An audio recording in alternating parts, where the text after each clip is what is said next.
Guys, my name is Chris Smith. Welcome. This is the very first episode of the Perch Report. I'm glad we're finally able to get something off the ground running here with this. Been talking about it a lot. And with me today, it's awesome and an honor to have him on. We've been talking about it for a little bit. We're able to get something down on the books here, but we got Brian Gardner, Director of Communications and our play-by-play announcer for the Birds with us today. Brian, how you doing? Doing good, Chris. How you doing? Good, man.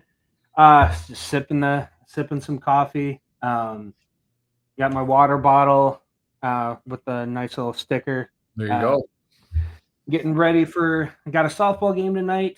Kind of like a beer league kind of type deal out in the pier. But man, if I'm not uh, Firebirds, if I'm not ready for this weekend, I'm not a true Firebirds fan. Let's put it that way with what's coming in. So, or who's coming to town. But no, just to start off, just if in case there's people that don't know who you are, your familiarity with the sport, how you got into it.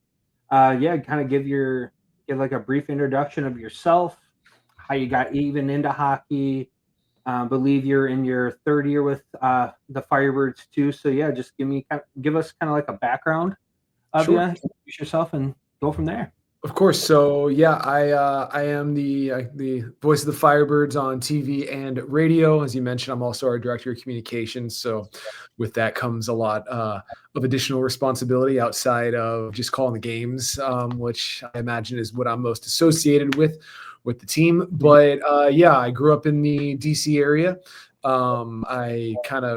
I had also a family from the Pittsburgh area. I really kind of started watching hockey first with the influence of the Penguins from my family there, but that quickly kind of transitioned more to I loved Jaromir Jagr, and he showed up with the Capitals a little bit before things kind of started turning well. But that was when my family kind of started watching the Caps growing up, and you might see if you're watching on video. I know Chris, you can see over my shoulder. I got my Washington Capitals Stanley Cup front page of the Washington Post framed in my office here. So that's a big part of why I am, I think, where I am. The love of the Capitals and hockey growing up. I still have an old Yager Screaming Eagle 68 jersey, but really when Alex Ovechkin showed up in, after the lockout in that '05 season, that's really when it kind of took off in my house as a kid and really kind of in the region. And I mean, I started broadcasting when I was in college, eventually made my way into the hockey world. First stint was in the NCAA ranks in Division III hockey at Middlebury College in Vermont. Bounced around a little bit doing minor league baseball, some basketball, and eventually pro hockey gig in Roanoke, Virginia in the SPHL with the Roanoke Rail Yard Dogs. Over from there to the ECHL, the Rapid City Rush in Rapid City, South Dakota. And that eventually brought me here to the Firebirds, where I'm now in my third season. Perfect. Yeah. So you've kind of bounced around a bit here, got some experience. It sounds like that's pretty awesome. I know, for me, my first experience growing up with hockey is I was in kindergarten. Ended up moving to California, but I was a big Red Wings fan. Got to go, see the Ducks play. Got to see the Kings play. But what really got me started into hockey, I'll take this to the grave with me. I'm proud to. It makes me happy to say that I was at the fight in '98 at the Joe between the Avs and the Red Wings. Got to see that in person, or live in person. So, yeah, that's awesome, man. So kind of give me your thoughts on what the season's been like so far. I know we're 3-3-1. We started out the season, overtime win in Saginaw, had an overtime loss in London. Kind of started off a little bit slow and whatnot, but we've picked it back up. I mean, getting two straight shutouts, having Vakari stand tall like he has been and been a beast in, between the pipes, that does help. But yeah, give me your thoughts on the season so far and kind of like what's stood out to you the most. Maybe it's like a specific players, something like that. So yeah, what are your thoughts? I think that so as you referenced the back-to-back shutouts, the teams coming off of 3-0 over Kitchener, then 3-0 over Oshawa, a couple of teams that have had a lot of success over the last couple of years. That is absolutely sign for optimism. I mean, and really, you shout out Mason Vicari, and he became the first Firebirds goaltender to ever have back-to-back shutouts. It's actually the first time in franchise history that there have been back-to-back shutouts for the team on consecutive games. The big thing there though was the team defense. Like both of those games on Wednesday against Kitchener, especially after you got past that first period, the puck was constantly in the Birds' offensive zone. You know, it's hard to score when you don't have the puck in your offensive zone. I think Kitchener kind of found that out, and so did Oshawa, because both games kind of mirrored each other a little bit. The difference being that Flint, potted a couple in that first period in that win against Oshawa. But I think that to me looked a lot like what it seems like this coaching staff has been preaching and hoping for over the last couple of years, and kind of building towards in this season that we arrive in right now. I think outside of the team defense, I mean, it's hard not to mention Nathan Aspinall. He's got the sweater now, and he's got a point in every game he's appeared in. He comes back after had a little bit longer of a stint with the Rangers training camp. Got that one preseason game in, and I mean, all he's done is put up points since. 5 goals now in 4 games, and it really. I mean, I was asked in the OHL did some questions with media members of each team in their kind of season preview leading up to puck drop in the OHL this season. One of the questions that I was asked when I took part in that was who I thought the team MVP was going to be, and Aspinall was the guy I picked as that. And this is exactly why. He's really kind of grown into himself, grown into a leadership role, grown into his body as a kid who's 6'7" and grew rather quickly. And now he kind of looks like a man among boys out there, and just, he's flying, he's got the scoring touch. And if he can keep adding muscle on that frame and, kind of developing a little bit of an edge, he is a scary player for the rest of the league to go against. Yeah, that's not somebody, if I ever learned how to skate growing up and I wanted to play hockey, that's probably somebody I wouldn't want to look, or wouldn't, let me phrase it, wouldn't look forward to lining up against or playing against. And it's interesting too. Kind of my thoughts on that too, just how the season's kind of shaken out so far. Like, a lot of the guys, Aspie, like you've mentioned, Kostov, Petrie, guys coming back from, their NHL camps, and it's a great experience for them. Coming back, correct me if I'm wrong here, kind of seemed like it was a slow start. Just, probably the guys are just exhausted and tired. I know Aspie's first game back, I actually ran into him out in the concourse, outside the arena, and I asked him how camp went. He said, "I'm tired. I'm exhausted. It was a lot. It was hard, but like it was a good experience." And you can tell just the way he, his body language, how he presented himself, and how, since then, getting a little bit of rest, trying to get back into like the OHL kind of schedule, type schedule, and getting back used to that. He's really come into his own, and so I would agree with that. And he's been one of my standouts as well.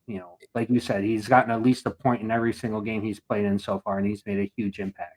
It's interesting you mentioned about tired. That's the thing. Like they start going with the rookie camp and then into the main camp, and then they also were first in Flint for training camp for a bit before you go off to their NHL teams. And I think that people can take for granted because, of course, they're teenage hockey players. They got infinite energy. It's going to catch up to you. And one thing I saw last week at one point when the team was practicing, they did a good job where they give some guys a day off to kind of rest their body. I mean, you hear there's a term in sports, it becomes a little bit of a cliche, but rest is a weapon. And sometimes you got to protect guys from themselves. They love to be out there on the ice and working on it. Get off the ice, rest. And Aspinall was at one point during practice sitting in the stands because he had a day off, and he goes, needed it. And I go back to when I worked in the ECHL at one point. There was a goaltender who was an NHL contracted goaltender who eventually was starting the season with us in Rapid City, and he had been at NHL camp, then AHL camp, then ECHL camp, and then the season started. And it was like, man, that guy's been just practicing training camp for weeks and weeks. That, I mean, in every single team, they're ramping up with their own stuff. So yeah, these guys, as they kind of they come back, they're flying because they've been skating with the upper level guys, but they also need a little bit of time to kind of rest their body as you kind of ramp into the 68 game OHL schedule. Right. Yeah. So again, too, another part of it, I know injuries I've kind of noticed have been kind of hitting us hard, at least the last couple of weeks. It's good. It was good to see, and I'm glad I saw it before he even recorded. Petrie looks like he's back up and moving. I did notice during the auction after Saturday night he was in a sling, and but just injuries and stuff like that. What do you think about the injuries? How those have kind of played into effect of the guys so far, and how the season's kind of shaken out? I mean, injuries are part of the game. Right. It happens. So all you kind of do is hope for the best, and that anytime a guy gets banged up, that gets healthy and gets back out there soon. But yeah, anybody who misses any game on any team with an injury, there's no.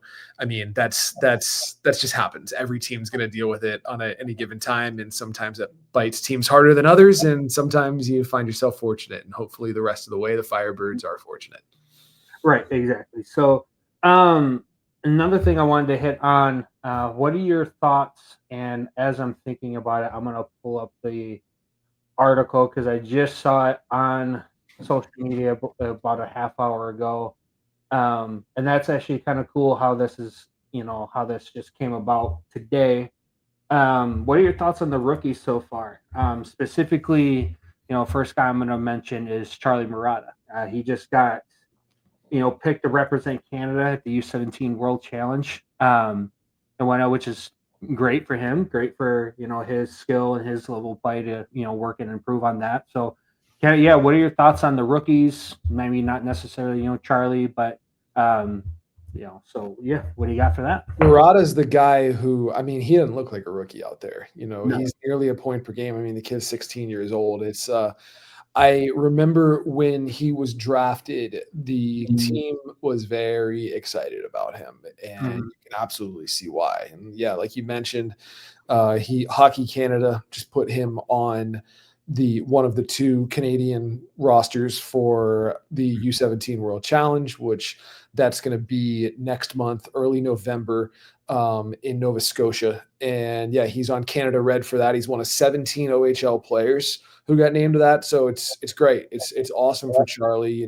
getting to represent his nation really at such a young age too, and obviously puts him on the path to hopefully, for his sake, eventually be a world junior guy a few years down the road. But I think the biggest thing with Murata is that he just assimilated so quickly. The game doesn't look too fast for him.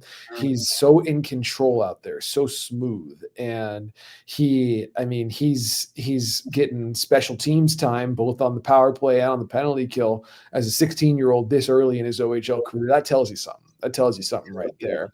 Outside of him, I mean, it's interesting because with the way that the roster is made up, and really around the OHL, this is the case in all the CHL leagues, there are guys making their OHL debut who wouldn't necessarily be kind of your typical rookies. I mean, new faces like a Dryden Allen, who is an MSU commit and comes over from the USHL. He's been spectacular. He looks better kind of every single time he's on the ice. I was excited to see Luca Graziano. He was a guy I'd heard really good things about. He's a Harvard commit, and maybe a little bit of a slower start, but he had a really nice game the last time out, in particular against Oshawa, and really kind of seems to be finding his footing. There's so many new faces on the blue line, especially, and as you kind of point out to that, those back-to-back shutouts and the good team defense, that has been great. I also feel like Josh Bonnyman it's just waiting for it to really happen for him, because he has good shifts basically every time he's on the ice. I mean,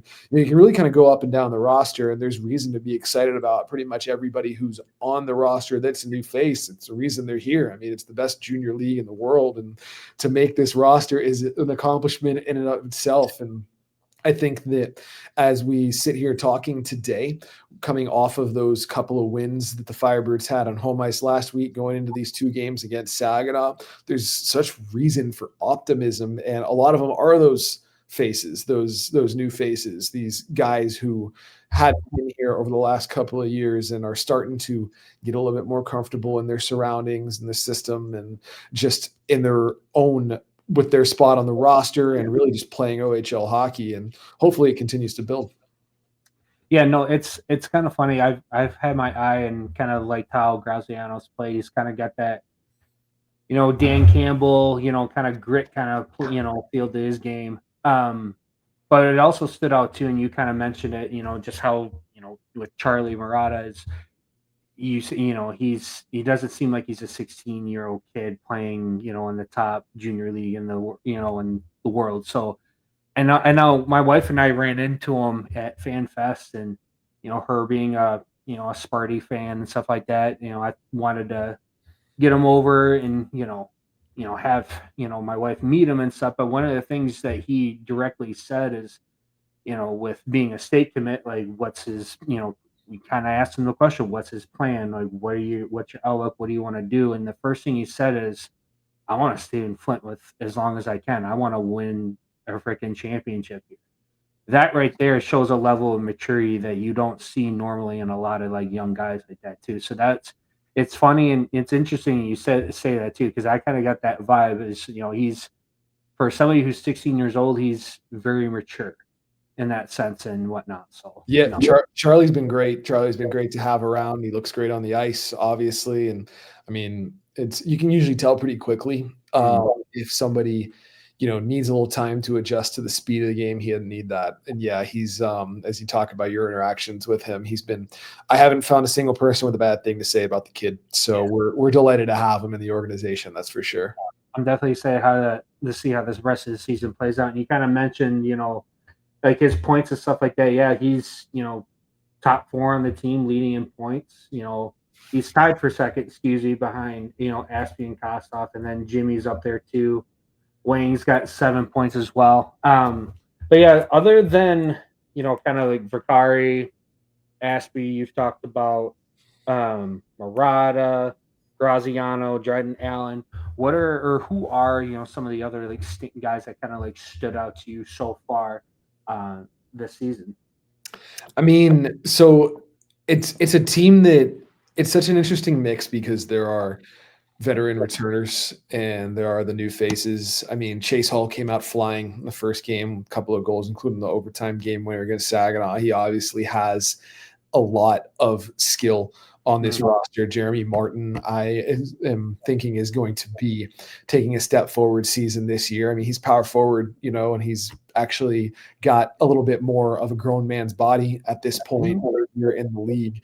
And we've seen the scoring touch for him. I've been a huge fan of Jeremy Martin's game really since the second I saw him play. And every time he's on the ice, I get a little bit, he gets the puck and it's exciting. Something's gonna happen. And he also has started to throw the body around. Of course, Lombardi has looked great on ice with Aspinall. I mean, I can go up and down the roster. There's a lot of guys who give you reason to be excited about what the outlook could be for this team. And I'm an eternal optimist. I'm always thinking that the best thing is gonna happen. And so if you name a single guy, I'm gonna find a reason to tell you why you like him. So I mean, and you can say that maybe that makes me an unreliable narrator, but there's reasons to be excited. No, that's a good skill, a good trait to have, with anybody, and being able to find the best in things and be like, nope, if this,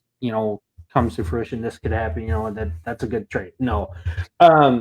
One thing that I kind of looked at too, just kind of looking at all the team stats last night and a little bit this morning.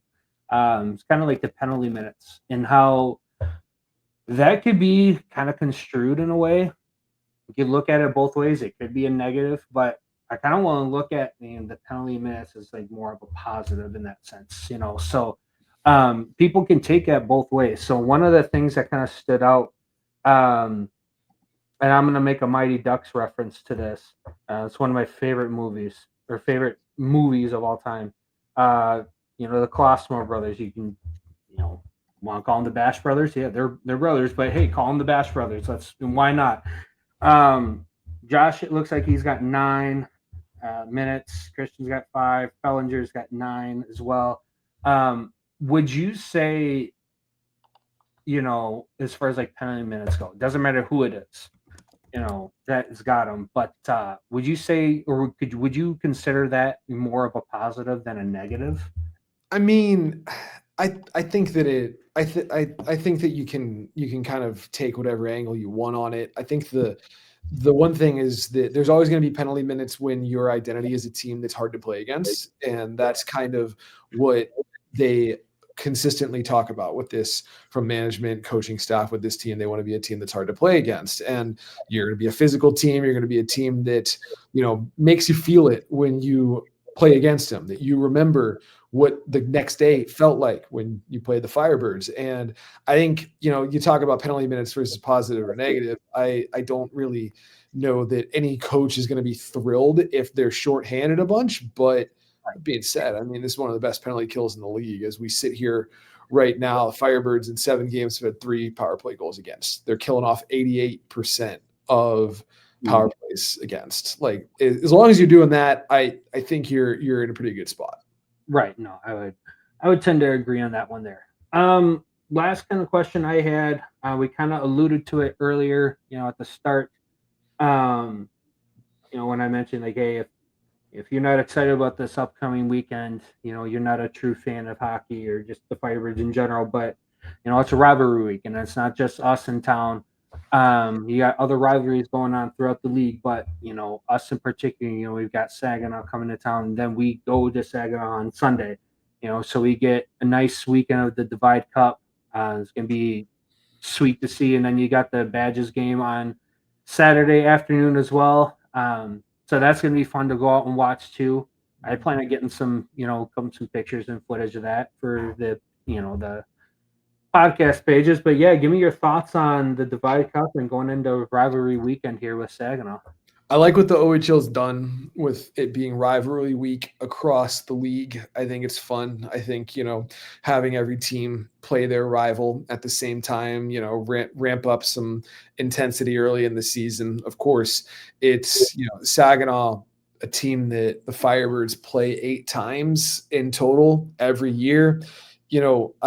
It's a cliche, familiarity breeds contempt. And the more times you see someone, the more you're going to want to be them. I know that rings true for Firebirds fans. I know that there are, there are people in the fan base who the most important thing to them is beating the Firebirds, winning the beating the Spirit, winning the Coors Light I-75 Divide Cup. Off to a good start with the win on opening night in Saginaw, 2 cracks at them this week. It's funny because as part of the OHL rivalry week, we've been putting out on social media channels and just kind of made a page for it on the website, kind of some content around it where we pulled some of the favorite memories, asking people to show off that you're wearing your Firebird stuff around the community this week in the lead up to this, because it's, we want that kind of raucous atmosphere. We want that, not quite hostile, but we want the edge. We want it loud. We want it rocking in this building on Saturday. And that's, you're kind of throwing it back to some cool times, going all the way back to the first games these teams ever played against each other, and just some memorable stuff along the way. And it kind of gets you in that mood, and I know that in that locker room, they want to win every night, but they always, they want to win against this team. And over the last couple of years, I mean, Saginaw won the Memorial Cup, season before last. They've been a really good hockey team, and the Firebirds have been a competitive team as well, but haven't had quite as much playoff success. Of course, the Memorial Cup is kind of hard to compare against, but right. That being said, I think it's past time to kind of take back the Divide Cup and have it live here as opposed to 40 minutes up the road in Saginaw. And I know that from the Bird side of things, a couple of wins this week would put some smiles on some faces, and I know make some people within this organization pretty happy. Yeah, no, that getting 3 wins in the Divide Cup would be huge, right? And like you had kind of alluded to early in the season, and that's something too. Like you had mentioned, like every season is different. Every guy out there wants to win every game. But I can remember, back to my high school days, like my football coach would always say, like, I don't care if we lose every game, but we will not lose this game against our rival. And like that was something, we would play, or play for a trophy. It was a trophy game every year with Michigan Sugar, and that was something that got hyped up. Both communities were in on it. It was a beautiful thing to see and witness and be a part of. But yeah, no, that kind of gives me the same vibe what you were talking about. Kind of thinking back to high school and thinking that rivalry, kind of alluding it back to this. That's kind of the same vibes I'm getting. Like season can go. You hope and pray for the best, but you want to win, beat Saginaw, beat your rival, especially starting out. Oh yeah, very much a pride deal, very much so. Yeah, man, that's all the questions I've got. If you don't have anything else, man, it was awesome to get you on finally. I know, like I had mentioned before we started recording, this is something I kind of hinted at and kind of we've chatted back and forth about for a little bit now. So it feels good to finally get something like this up off the ground and running with it. So I appreciate you coming on. Happy to do it. Yeah, we're glad to chat, and yeah, all the best with this podcast moving forward. I appreciate it, man. All right, guys, that was Brian Gardner. My name is Chris. We'll see you guys soon.